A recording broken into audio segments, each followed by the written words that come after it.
ose oser, voilà, continue à oser, d'avancer. Et il me souhaite un bon voyage. Ça, c'est mon père m'a écrit. Voilà, donc l'élève a dépassé le maître. C'est lui qui dit, mais je pense pas. Je pense qu'il y a plein de choses que je le dépasse jamais. C'est moi qui le dis. Ok, c'est vrai.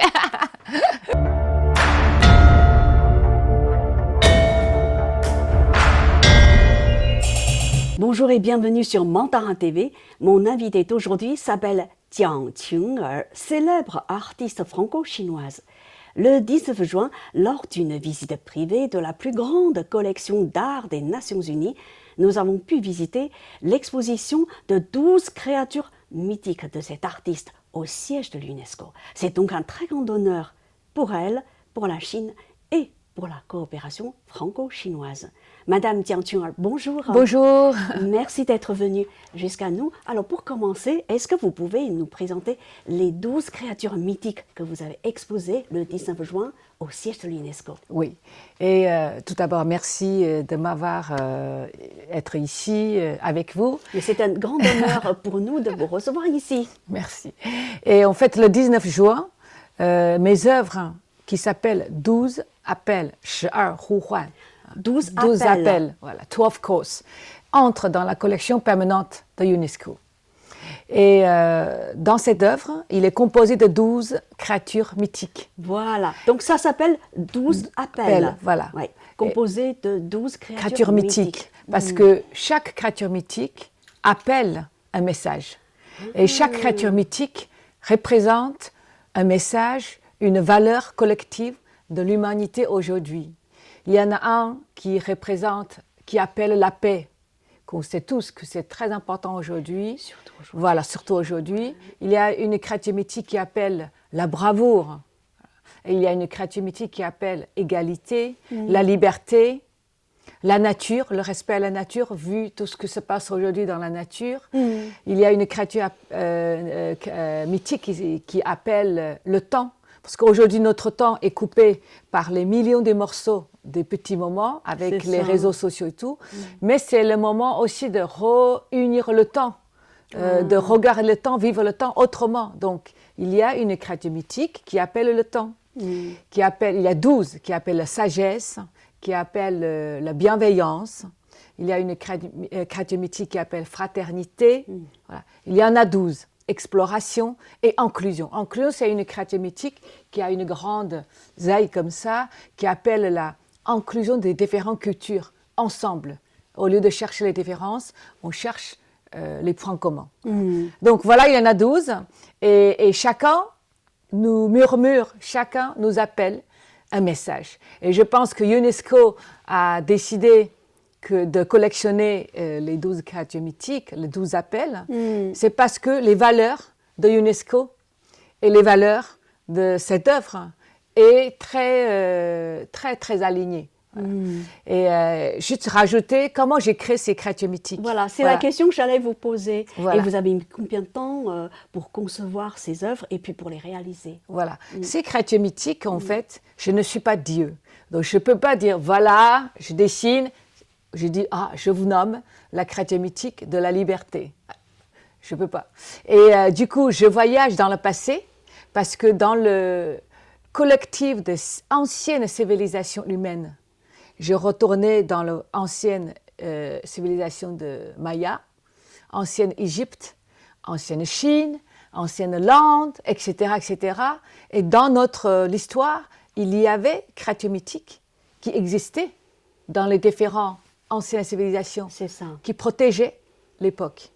Donc je les ai invités à sortir de l'histoire et avec l'intelligence artificielle. Avec l'intelligence artificielle, comment ça? Qui est un grand outil aujourd'hui. Oui, bien sûr. Et je les ai fait fusionner.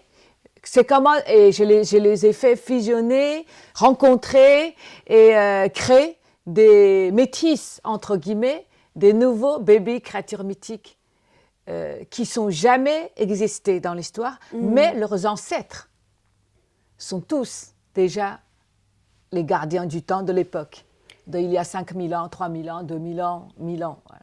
Donc, ces êtres qu'on voit aujourd'hui, c'est unique. Mais leurs ancêtres sont déjà tous là avec nous. dans le passé. Donc voilà, c'est créature mythique, c'est une fusion, c'est un métis de nos anciennes civilisations collectives de l'humanité qui l'ont fait créer. Tout à fait. Et puis, toutes ces créatures mythiques représentent les 12 valeurs communes de nous. Universelles. Voilà. Ouais. Je trouve que c'est très important dans le table ronde de UNESCO que j'en ai beaucoup parlé et répété, c'est l'art universel.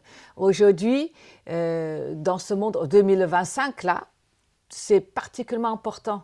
Le concept de l'art universel. Un artiste, quand tu crées une œuvre, souvent tu dis « Ah, qu'est-ce que je veux faire moi ? Qu'est-ce que je veux dire ?»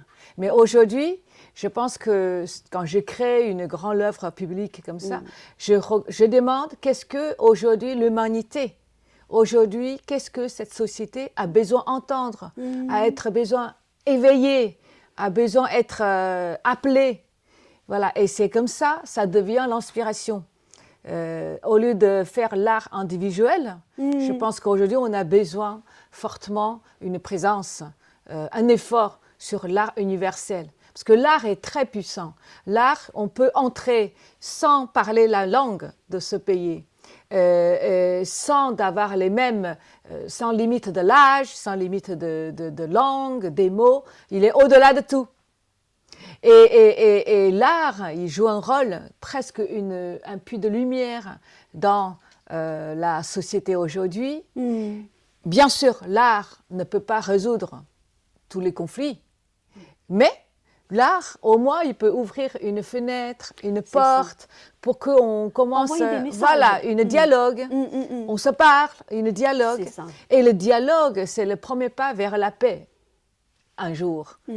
Donc c'est pour ça que je suis très convaincue, très engagée sur l'art public, l'art universel, que artiste aujourd'hui, au moins je fais mon mieux pour créer à l'humanité. Je ne représente pas simplement ma nation chinoise ou mes doubles cultures françaises, c'est au-delà, c'est l'art universel. Ouais. Voilà. Votre message est passé. Hein. Maintenant, je voudrais savoir avec quelle matière avez-vous créé ces les 12 appels. Voilà, c'est du bronze. Voilà, les 12 appels, les 12 créatures mythiques qui sont entrées dans la collection permanente de l'UNESCO, sont créés, je les crée en bronze. Voilà. Et bronze est une savoir-faire, une matériel très connue dans notre culture chinoise. Et le musée de Shanghai, dont mon père est l'architecte. Le musée de Shanghai. Shanghai Boguan, oui. Et c'est très connu, le musée le plus connu pour les bronzes. Voilà. Et donc je suis beaucoup y allée quand j'étais petite, parce que mon père l'a créé il y a 30 ans, plus que 30 ans. Et ça me donne beaucoup de l'inspiration. Et bronze représente aussi une genre d'éternité. Parce que dans le musée de Shanghai, si vous voyez les bronzes de dynastie Shang, Xia, Zhou, ça reste tellement présent encore aujourd'hui. Et donc voilà, pour moi, bronze est une matière, une texture qui danse avec le temps. C'est une matière très très forte avec le temps. Le bronze danse avec le temps, c'est joli. Oui. C'est votre matière préférée peut-être? Mon matière préférée, c'est le temps. C'est le temps, voilà. Le temps, voilà. Mais c'est pas tangible, c'est pas palpable. Oui, tu peux pas toucher, mais tu peux le sentir. C'est tout ce que j'ai créé. Les 12 appels ou les grands monumentales au musée Guimet ou une collection de meubles pour Shanxia à l'époque. Tout ce que j'ai créé, j'ai toujours voyagé dans le temps. Je retourne dans le passé, dans les traditions, et je crée le futur du là-bas. Parce que c'est là-bas où il y a toutes les sagesses, tous les secrets, les codes secrets des inspirations par les milliers des années. Ils sont déjà comme une grande montagne. En fait, retourner dans le passé, c'est égal, tu grimpes sur la montagne des maîtres du passé. Quand tu es sur l'épaule des maîtres, tu vois un paysage différemment que quand tu es par terre. Exactement. Et c'est là où tu reconstruis, tu recrées la suite.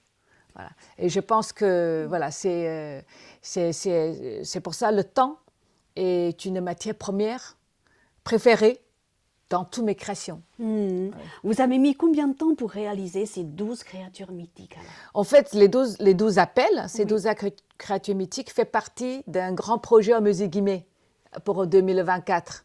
Voilà, il y avait la façade, ils sont grands sur la façade, et ils étaient dans la bibliothèque historique de musée Guimet. On y reviendra. Voilà. Et du coup, en tout, j'ai utilisé 1 an pour créer. 1 an. Voilà, 1 an. Donc vous avez commencé il y a plus d'1 an là déjà. Oui, c'est oui, ça? en 2023. 2023. Ouais, 2023. ouais. Ouais, ouais. Et vous les avez créés en France ou en Chine? Entre les deux. Voilà, C'est-à-dire entre les deux. C'est-à-dire, Intéressant. quand moi je vis pas mal ici, parce que mes enfants sont à Paris, Ouais. mais j'ai un petit atelier ici et j'ai un atelier à Shanghai. À Shanghai. Voilà. Ouais. Et 1 an, c'est court pour créer tout ça. Ouais, ouais. Du coup, 12 créatures en plus. ouais, et plus les 5 installations monumentales au musée Guimet en Oui. même temps. On y reviendra. Voilà, et justement, du ouais. coup, j'ai une équipe ici, et un petit atelier, et à Shanghai, avec décalage. Le 12 mois, je les ai utilisés presque comme 24 mois. Parce que ici, c'est-à-dire avant que je me couche à minuit, 1h, 2h, la Chine se réveille. Donc, je Ouais, il y a le discute avec décalage eux, je horaire, dis, ah là là, on fait comme ça, comme ça, comme ça. Ouais. Après, je me couche. Et eux, ils démarrent. Quand je me lève, ils ont déjà une demi-journée de résultats. Donc, on refait un point, voilà. Ouais. Et quand ils se couchent, la France continuait. Donc, on continuait. Du coup, j'ai presque 24 heures sur 24. C'est ça, Voilà. c'est ça. Et du coup, 1 an égale 2 ans pour moi. Le temps, le temps est Et essentiel. à Shanghai, vous avez une équipe de combien de personnes alors? En fait, les personnes clés, je l'appelle l'armée spéciale, entre guillemets. L'armée spéciale, Comme ça, oui. voilà. Ça, il faut être petit. C'est-à-dire, Ah oui. il faut qu'il soit vraiment fort. C'est l'élite, hein. Voilà, petit. Après, j'ai des différents partenaires qui travaillent avec moi sur les digitales, sur les animations, les différents ateliers. Voilà, tout un travail, c'est hein. tout un travail. En France, pareil. Dans les personnes clés, nous sommes dizaines. Oui, voilà. Et sinon, après, il y a plein de différents partenaires dans tous les différents domaines. Vous êtes très très fière du résultat, non? Je suis très, avant fière, je suis très grateful. En français, c'est gracieux, non? Ouais, grateful. Parce que réaliser ce genre de projet toute seule, c'est difficile. C'est-à-dire que j'ai beaucoup de chance d'avoir les équipes, les soutiens de tout le monde pour que on avance sans peur, on y va, on fonce. Et que dans si peu de temps, on réussisse ce qu'on voulait. Donc c'est d'abord vraiment, je suis très très très grateful à la vie et aux gens autour de moi. Reconnaissant, voilà, c'est ça le mot. Voilà, je cherchais. Oui. Voilà. Et après, évidemment, je suis très très heureuse et honorée. Ben oui, que c'est un grand honneur. Hein. Honorée, voilà. Et que je suis très heureuse aussi pour les 12 créatures mythiques, les 12 appels, qui s'installent dans une nouvelle maison, enfin, c'est genre les maisons incroyables et qui correspondent vraiment leur raison d'être. Voilà. Tout à fait. Voilà. Et pour moi, c'est pas une fin de les amener là-bas, c'est un nouveau début, c'est une continuation que les 12 créatures mythiques, les 12 appels, continuent à appeler, à veiller, à passer des messages dans une scène encore plus grande. Voilà, ça s'adresse au monde entier maintenant. Voilà, voilà. Je vois que vous êtes souriante, heureuse, pleine d'enthousiasme. Hein. Ouais. Et je voudrais savoir si vous avez rencontré des difficultés lors de la création de ces 12 créatures mythiques. Il y a toujours des challenges. Il y a toujours des challenges. Hein. Il n'y a aucune création qui arrive comme ça, sans aucune challenge. Mais en fait, pour moi... Les plus grands défis, c'était quoi? Le plus grand défi, c'est vraiment de imaginer les créatures mythiques, c'est-à-dire qu'avec AI qui m'aide, mais intelligence artificielle, il m'aide pour élargir le bord de mon imagination. Vous imaginez 15 000 images de créatures mythiques. Parfois, c'est entier, parfois, c'est que le regard, parfois, c'est que le cœur, parfois, c'est que les ailes, parfois, c'est une texture, mais 15 000. Et c'est une mer, c'est une mer. et que de avoir la tête claire et de composer et recomposer avec ces 12 valeurs collectives que je voulais créer. Et là, cette procédure était très compliquée. Et une fois c'est composé, c'est pas fini parce que c'est qu'une image. Après, il faut vraiment imaginer, créer la vie en 3D. Comment il bouge. Voilà. Et voilà, cette procédure était un vrai défi. Et en plus, il y a un voyage entre ce qu'on imagine dans la tête, ce qu'on imagine après dans le 3D module, voilà. Et puis après, j'imprime pour voir la vraie. Après, on remodifie, je réimagine. Et il y a beaucoup d'aller-retour dans les créations. En quoi est-ce que l'intelligence artificielle a été utile pour vous? Autrement dit, comment l'avez-vous utilisée? Pour moi, l'intelligence artificielle dans mes créations, c'est un très bon assistant de recherche de l'image. Et par exemple, je dis, si moi et vous, qu'on fait un enfant ensemble, personne ne sait comment l'enfant va ressembler. On ne sait pas avant l'enfant soit né. Par contre, l'intelligence artificielle, il peut me faire plein de propositions. Ah, ça peut être comme ça, comme ça, comme ça, comme ça, comme ça, comme ça. L'enfant va ressembler à... Ou comme ça, il y a des possibilités. Oui, c'est ça. C'est-à-dire qu'il m'aide à faire des recherches de l'image et qui ouvre, extendre la limite de mon imagination. Voilà. Le champ de possibilités. Voilà. C'est comment, comment on dit, lian-jing-shu. C'est comment, à l'époque, on cherche l'or dans les mines. Voilà. Eux, l'intelligence artificielle peut m'offrir un grand mine de l'image, plein. Et moi, je dois trouver l'or. Voilà. Et vous avez pu trouver les pépites. Oui, j'ai trouvé de l'or. Voilà. Ouais. Après l'or, il faut qu'on les recompose et on le retransforme en bijoux. C'est-à-dire, or, c'est qu'une matière première. Voilà. Et donc, aujourd'hui, l'intelligence artificielle ne peut pas remplacer l'artiste parce que tout ce qu'il fait, c'est basé sur ce qui ont déjà existé. Leur système. C'est ça. Et l'artiste peut encore aujourd'hui inventer quelque chose qui n'a jamais existé. En effet. Voilà. Et donc, aujourd'hui, l'intelligence artificielle m'aide beaucoup en tant qu'un bon assistante. C'est ça, c'est un assistant. Voilà. Et de chercheur, voilà. Chercheur, assistant. Donc, vous avez réalisé un beau bijou. Maintenant, on va passer à un autre bijou. Ouais. Celui que vous avez créé il y a peut-être un an. Ouais, un an. Je parle sous votre contrôle. Ouais, un an. Il s'agit d'une création que vous avez exposée au musée Guimet lors de la célébration du 60e anniversaire des relations franco-chinoises. Alors ça, c'est une œuvre monumentale, je crois, qu'on voyait de loin à l'époque. Est-ce que vous pouvez revenir sur cette création? Oui. Ce projet s'appelle Gardien du temps. Gardien du temps. Voilà. Vous voyez le temps revient. Oui, c'est ça, ça revient, c'est ça. Gardien du temps, voilà. Et c'est la première fois qu'un musée national invite une artiste à créer une œuvre monumentale sur tout le bâtiment historique, la façade. Et donc, c'est la France-Chine 60e anniversaire de relations diplomatiques. C'est aussi le Jeux olympiques à Paris. Le monde entier se réunit. Et là, le musée Guimet est sur place d'Iéna. Voilà. Un rôle très important. Et donc, pour moi, le concept de façade, l'œuvre, il s'appelle l'origine. L'origine, en chinois, ça s'appelle Ming Bao Wu Yu. Ça vient d'une philosophe de dynastie Song, Zhang Zai. Tout le concept, c'est toute la vie vient de la même racine. Ça. Et c'est là où j'ai créé des créatures mythiques en grand format. Et il y a une partie dans les grottes rouges. J'ai vu, voilà.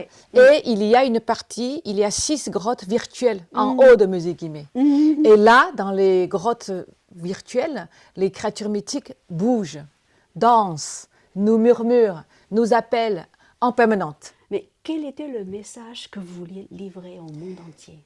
C'est ça, c'est que il ne faut pas oublier qu'on vient de la même racine. Ming Bao Wu Yu. Et tout le monde, on vient de même racine. C'est vraiment je voudrais, à travers cette installation monumentale, inviter que l'humanité se réunir, se rapprocher, se relier, au lieu de se diviser. C'est il ne faut jamais oublier, on vient de même racine. Si on cherche toujours les décalages culturels, tout va nous diviser, séparer. Et je trouve qu'aujourd'hui, particulièrement, il faut toujours nous rappeler qu'on vous êtes africain, vous êtes chinois, vous êtes français, vous êtes japonais, vous êtes quoi que ce soit la nationalité, nous sommes venus de même racines. Et avec la technologie qui développe si vite, si nous, les humanités, ne réunissent pas, eh bien, on disparaît. Voilà. Et donc, c'est pour ça que je voulais passer ce message de rappeler. Voilà. Et avec ces 12 créatures mythiques en géante, les 12 valeurs collectives, voilà, pour rappeler tout ça. Et ce qui est important, c'est dans la grotte virtuelle, chaque heure précise, 8 heures, 9 heures, 10 heures, 11 heures, il y a une cérémonie d'appeler le temps, de 3 minutes de spectacle, que je transforme le musée Guimet à une phare. C'était une commande du musée Guimet. Oui, c'était une invitation de musée Guimet. Et puis après, à l'intérieur, il y a 4 d'autres œuvres monumentaux à l'intérieur du musée. Voilà. Et dans le hall d'entrée, il s'appelle Initiation. Et puis après, dans la bibliothèque historique, c'est 12 appels.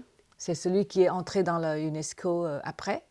Et puis dans le roof terrasse, il y a une grande œuvre qui s'appelle Sa voix, bravoure. C'est une œuvre autour de femmes, un poème collectif des femmes sur la bravoure collective d'aujourd'hui. Et qu'à la fin, dans le dôme de musée Guimet, il y a une grande œuvre qui s'appelle Introspection. Là où j'ai créé une grotte avec 5000 briques du thé poires et un lieu, on entre dans une grotte pour communiquer avec notre propre grotte à l'intérieur. Est-ce que vous pouvez nous rappeler les œuvres qui, pour vous, représentent le mieux toutes vos créations? Je pense nous en citer, on va dire, quelques-unes. Voilà, quelques-unes. Je pense que Le Gardien du Temps, ce projet monumental, c'est une vraie œuvre très importante qui marque ma vie artistique et créative, très important. Pour moi aussi, c'est avant, on fait quand même des créations individuelles. Et là, tu passes à la création l'universel, l'art l'universel. Pour moi, c'est une œuvre très importante, un projet qui marque cette fortement transformation de l'art individuel vers l'art universel. Voilà. Et puis sinon, j'ai des créations avant. J'avais créé une maison d'excellence qui s'appelle Shanxia. C'est avec Hermès ensemble, de retravailler, faire revivre tous les savoir-faire d'excellence de chinoises asiatiques. Et là, je me suis investie. C'est une œuvre que j'ai mis 13 ans 13 ans à créer. Oui, c'est une maison. Du coup, c'est 13 ans de ma vie que j'ai créée. Du coup, pour moi, ce n'est même pas une peinture ou une œuvre. C'est 2 grands projets, 2 êtres. Pour moi, c'est 2 êtres qui marquent ma vie artistique. Et ça remonte à quelle année, alors, la création de cette Shanxia. maison? Ouais. Shanxia, j'ai démarré avec Hermès en 2009. Voilà. Et avec Hermès. Voilà. Et je suis partie en 2022, parce que la maison continuait. Mais mon rôle, c'est créatrice. C'est le fondateur. Et après 12 ans, il faut c'est comme un enfant qui a grandi, il faut que ce soit une femme d'affaires ou d'autres l'équipe qui prend. Voilà. Et moi, je continue ma route de créer, d'artiste, créatrice. Ça, c'est ma route, c'est ma vie. On sait que vous êtes une artiste franco-chinoise. Ouais. Vous avez votre atelier à Shanghai. Oui. Et un atelier à Paris. Oui. Mais où est-ce que vous trouvez la plupart du temps vos inspirations? En fait, je crée en permanence. Même quand je dors, j'ai des idées qui arrivent. Je rêve des idées. Et donc, à côté de mon lit, j'ai toujours un carnet. Quand je rêve des idées, je me dis, je dois noter. Et donc, pour moi, les créations, c'est une extrêmement sensibilité et ouverture d'esprit et curiosité. Partout. Voilà. Elle est omniprésente dans votre vie. En permanente, en permanente. Ouais. Et j'ai l'impression que je vis toujours à l'âge de 15 ans. C'est pour ça que je m'entends super bien avec tous les enfants, les copines de mes enfants, tout. Parce que je suis comme eux. ah ouais, oh, je suis comme eux et je comprends, voilà. Et je pense que ça c'est le bonheur d'être à cette attitude, à cette position comme un enfant de 15 ans, de 12 ans, et d'être curieux et émotionnel, sensible à tout ce que le monde t'apporte, comme un souffle, ce souffle de l'inspiration. Si vous pouvez nous donner un chiffre, vous avez créé au global combien de créations? Oh là là, ça c'est tellement, c'est beaucoup. En Des fait, milliers. chez Shanxia, j'en ai créé beaucoup entre les mobiliers, les objets et tout ça. J'avais écrit un livre. Dans le livre, il n'y a que 10% de ce que j'ai créé. Et donc ça, voilà. Sinon, les œuvres d'art, les installations, il y en a tellement. Hein. Enfin, Des milliers? Ouais, je crois. Ouais. Mais et la création, à mon avis, c'est pas que lié aux œuvres. Il est aussi lié à la création d'une une réunion familiale. J'écris aussi beaucoup de choses pour les enfants, pour les amis, pour mes maîtres. Je pense que chacun, vous êtes aussi une créatrice, chacun une créatrice de notre vie. Pour moi, pourquoi j'ai dit j'écris un peu maintenant? Parce que j'ai pas toujours en train de dessiner et peindre ou faire un croquis et tout ça. Tu crées dans tous les sens. Tu crées l'amour, tu crées la connexion, tu crées énergie, tu crées le joie. Et de temps en temps, tu crées une œuvre. Mais c'est pour ça que j'ai dit la création, c'est quelque chose de généreuse. Et chacun peut être une créatrice. On doit être une créatrice de la vie, de créer l'amour, créer la beauté, créer la connexion, on se relie. Voilà, c'est ça. Alors maintenant, est-ce que vous pouvez nous rappeler brièvement votre parcours, Oui. en commençant par votre formation? Oui, en fait, je suis née à Shanghai et j'ai grandi à Shanghai. Et à l'âge de 2 ans, je commence à peindre. 2 ans? Ouais, parce que mon grand-père est un grand artiste et c'est mon idole. En fait, il m'inspire beaucoup. Et mon père est un architecte reconnu en Chine. Il a créé le musée De Shanghai, il a créé le musée de Deng Xiaoping, il a créé dans sa vie, là, aujourd'hui il a 86 ans, il continue à créer. Mais il vient sortir de grands livres. Il a fait 480 projets d'architecture, urbanisme de 65 ans de sa carrière. Et il continue. Hein. Parmi les 480, il y en a 380 qui sont réalisés. Où il y a centaines qui n'étaient pas réalisées, ce sont des concours et tout. Mais voilà, donc je suis née dans une famille d'artistes, voilà. Créateurs. Donc à 2 ans, on prend le pinceau. Et on a de la chance avec mon frère. Très jeune, on est identifié par les maîtres qu'on est bon, peut-être. Du coup, on entre dans le Children's Palace, le palais des enfants de la municipalité de Shanghai et qui nous forme chaque semaine. Et qu'avec mon frère, on a pu suivre 2 plus grands maîtres d'artistes chinois. Chen Shifa, c'est le plus grand maître de peinture d'encre. Han Tianheng, c'est le plus grand maître de calligraphie. Donc moi, j'avais 6 ans, mon frère 8 ans. On suit on devient les vrais étudiants formels de ces 2 maîtres. Donc voilà, entre 2 ans et 18 ans, je considère que j'étais déjà dans une école des beaux-arts. Autrement que normal. Voilà. Et donc, à 18 ans, tu dois choisir l'université. C'est ça. Et je me suis dit, j'ai déjà fait Beaux-Arts pendant 16 ans. Voilà, et je ne vais pas retourner dans un genre de Beaux-Arts. Donc, j'ai choisi d'entrer dans l'université Tongji pour apprendre les designs. Parce que je me suis dit, comme ça me donne plus d'expression élargie. J'aurai plus d'outils pour créer. Et mon imagination sera plus grand. Fertile. Voilà. Donc, j'entre dans l'université de Tongji. Voilà. Et après... et pourquoi la France, alors? Voilà. Après, je suis venue en France pour faire mon post-diplôme master à l'ANSAD. Pareil, quand j'étais à Tongji, j'étais prête d'aller aux États-Unis pour continuer mes études. Tout est prêt. Hein. Le TOEFL, il faut faire les tests, les scholarships, les applications. J'étais dans la meilleure école et tout. Mais j'avais fait un voyage tout seul en France quand j'avais 21 ans. Et donc, j'étais touchée profondément par la puissance artistique, puissance créative de tout ce que j'ai... Parce qu'en Chine, on apprend par les images. Mais quand tu es dedans, je m'en souviens, je suis allée à l'église Longchamp parce que j'ai appris en Chine. Donc, je suis allée, c'est un petit village. Quand je me suis assise dedans, je ne suis pas du tout croyante à l'époque. Mais tu ne peux pas te contrôler. Waouh, larmes descendent. Tu ne sais pas ce qui se passait. Et là, tu as compris la puissance d'une maître d'œuvre, un chef-d'œuvre, une tableau, une église, une pièce, une sculpture. Et là, je me suis dit, je ne parle pas français, mais un jour, si je peux venir découvrir tout ça à leur propre langue, écouter, entendre, échanger, waouh, quelle richesse que j'aurais. Du coup, j'ai dit à ma mère et mon père, je ne vais pas aux États-Unis, j'aimerais bien aller en France. Mais c'était un choix difficile parce qu'aux États-Unis, tout est assuré. Meilleure l'école, les bourses, t'as tout, la langue. Et ici, je ne parlais pas du tout un mot, pas d'amis, pas de l'école. Incroyable. Voilà, il n'y a que des inconnus. Ouais.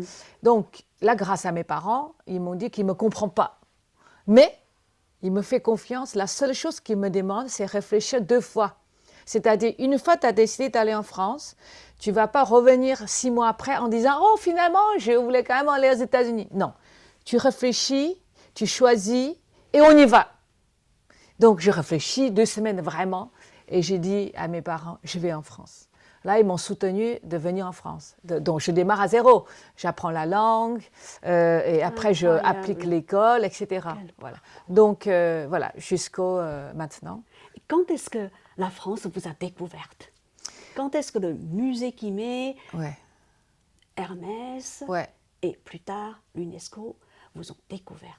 Hermès, on m'a découvert en 2005-2006, voilà, après que je rentre en Chine. J'ai toujours mon propre atelier création d'art. Donc, ils m'ont invité de créer leur installation d'art de leur vitrine en Chine, que je me suis m'en occupée sur toutes les boutiques en Chine. Et c'est comme ça on s'est rencontrés. Et petit à petit, on se découvre et on partage les mêmes passions pour cette renaissance d'excellence, savoir-faire, transformer l'histoire à contemporaine. C'est comme ça qu'il nous fait une belle rencontre, qu'on soit ensemble. Et Musée Guimet, ils m'ont découvert en 2014. Parce que quand j'ai des créations d'exceptionnelles avec Shanxia, donc Musée Guimet avait déjà collectionné 4 pièces dans leur collection permanente. On se rencontrait à ce moment-là. Et Yannick Lintz, la présidente actuelle de Musée Guimet, J'ai eu l'occasion de l'interviewer. Voilà, m'a invitée en 2023. Voilà. Je l'adore parce qu'elle a beaucoup de courage et beaucoup comment dire, mais les courages en douceur et détermination, tout en douceur. C'est ce contraste, déterminé, mais douceur, qui crée la puissance pour que ça peut y aller très loin. C'est ce qu'on appelle la détermination, on va dire, féminine. On peut dire ça. On peut dire ça. Alors, dernière question, quels sont vos projets pour les mois ou les années à venir? Voilà. Alors, j'ai pas mal de projets. En ce moment, je prépare une grande exposition à Musée Narbonvia, à Narbonne. C'est un musée qui est créé par Norman Foster, qui est dédié à l'histoire ancienne romane qui s'est passée à Narbonne. Voilà. Donc j'aurai une grande exposition dans le parcours permanente de l'histoire. Pareil, l'art contemporain entre dans l'histoire romaine. Ça sera une exposition, un dialogue, une rencontre présent et passé très forte. Et je prépare une grande exposition à Londres, novembre cette année. Et sinon, j'ai des projets un peu monumentaux aussi. Je prépare en France, dans le Moyen-Orient et en Chine. Voilà. Mais ça prend plus de temps, parce que quand c'est monumental, il s'agit beaucoup de différents départements à coopérer ensemble.